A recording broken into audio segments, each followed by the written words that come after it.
This is Ryan Brown from mockquestions.com. In today's video, we'll be discussing 5 behavioral nursing interview questions. But before we do that, just a quick disclaimer, these questions are not guaranteed to be asked at your interview. I've pulled all of today's questions and answers from our website, mockquestions.com. Now let's get started.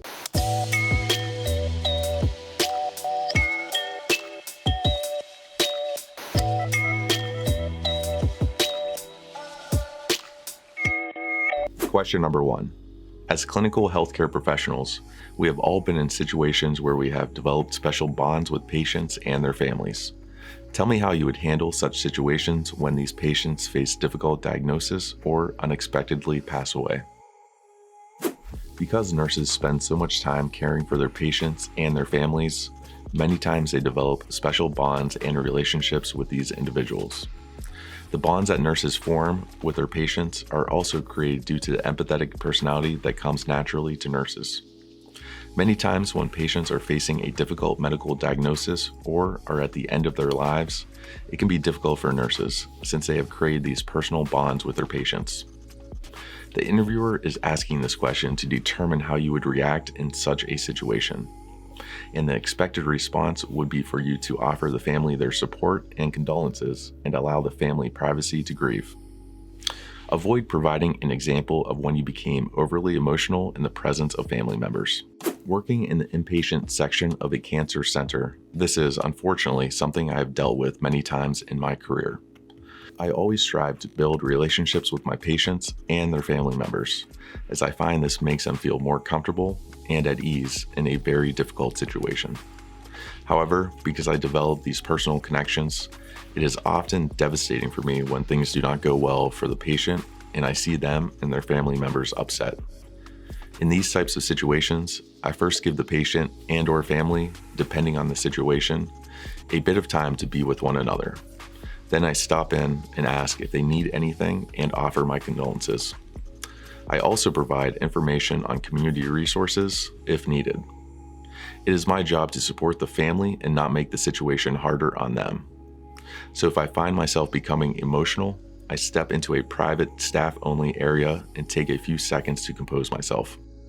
Question number 2. Tell me how you would handle a situation where you thought you saw one of your nursing colleagues pocketing a dose of medication that was supposed to be given to a patient.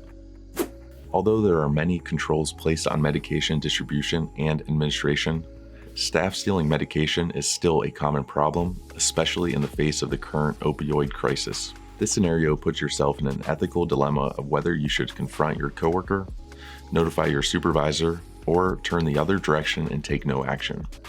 To effectively answer this question, you should discuss how you would take action on the matter, preferably notifying a supervisor of your colleague's behavior. A more successful answer to this question would include an example of how you took action after witnessing such a behavior before. This is a difficult situation, but if I thought I saw something like this, I would have to report it to my supervisor. I could not allow something like this to rest on my conscience, and as a nurse, I know it is my ethical responsibility to report such incidents. I actually was in a similar situation one time when I saw one of my coworkers give a friend who was visiting medications without a prescription or documentation. After I witnessed this, I didn't make any excuses for my coworker. I reported it to my supervisor so she could investigate the details. Question number 3. Tell me about a time in your nursing career when you made a big mistake. How did you handle the situation? This question is very important for the interviewer, not to learn about your past mistakes, but to learn if you are able to recognize your mistakes and how you handle these situations.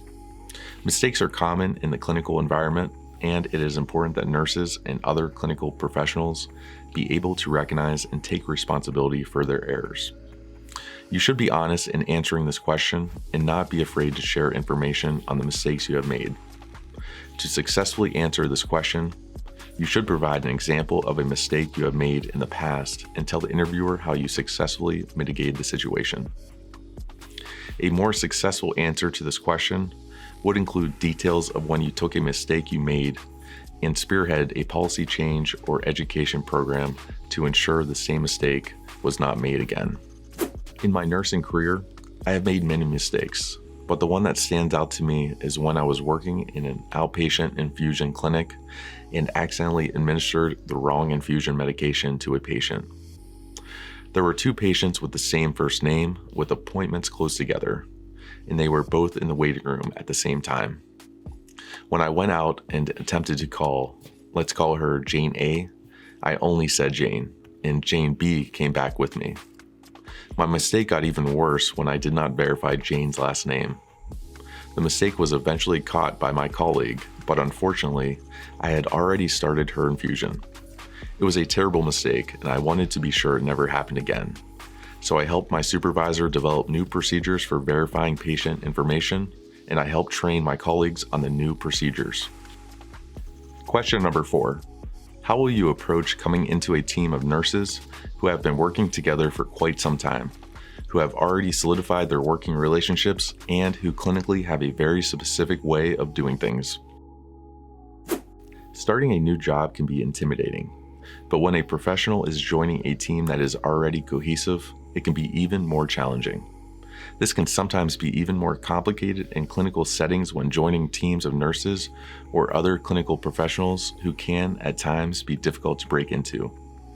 Members of nursing teams rely on one another in so many ways, which creates significant bonds among team members.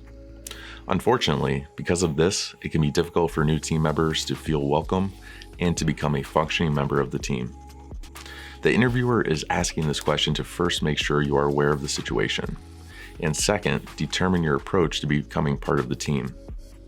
To successfully answer this question, you should indicate that you would be patient about being welcomed into the team community, but also suggest that you would strive to develop relationships with your coworkers to make an effort in becoming a part of the team. A more successful answer would include an example of how you dealt with a similar situation coming into a new team during your nursing career. This team sounds very similar to the team I've been working on when I first joined my department. I had recently moved to the area from across the country and had came from a job as a research nurse, so my joining the team on the inpatient geriatrics unit was quite the change. The nurses on the team were not welcoming to me, as they felt I did not belong on their team, where everyone had been there for at least 2 years, but most of them for more than 5. It was difficult for me, but I knew it wasn't impossible to eventually become a functional member of the team. So as my colleagues did their best to ignore me at first, I didn't take it personally, but did my best to be courteous and friendly to them. And eventually they started letting me in. Before long, I was welcomed into their group, and I immediately began trying to loosen the culture so that the team wasn't so unwelcoming to newcomers. Question number 5. Workplace violence is a common issue for nurses.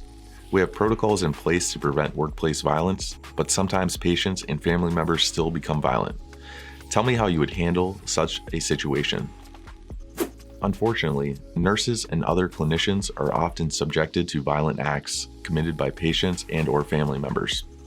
Many times when patients become violent, it is unintentional and a result of confusion, pain, mental health issues, or other ailments. However, when the violence is intentional or a result of a medical issue, these situations put nurses in a stressful and dangerous situation. In such situations, it is important for nurses to stay calm and follow protocols, such as alerting colleagues and security of the situation. Primarily, it is important that the nurse not attempt to mitigate the situation themselves and/or become defensive and retaliate against the aggressor. To successfully answer this question, you should assure the interviewer that you would stay calm, follow protocol, and not retaliate against the patient or family member. A more successful answer to this question would include an example of how you followed protocol and effectively dealt with a violent or threatening situation. In my nursing career, I have been in situations where patients have become violent, but all were due to dementia or confusion, as I have spent a significant amount of time caring for elderly patients. In these situations, I have always followed protocol for de-escalating the situation or using restraints, if appropriate. If I were ever in a situation where a patient or guest was intentionally violent or threatening, I would attempt to de-escalate the situation, and if I were unable to, I would follow protocol, which I hope would include involving management and/or security. Never would I retaliate against a patient or family member, and I would be sure to follow the policy of the company. Thank you for watching. If you found this video helpful, it would be greatly appreciated if you could like or comment below, letting us know. Thanks again, and we hope you stick around to watch more interview practice videos from us.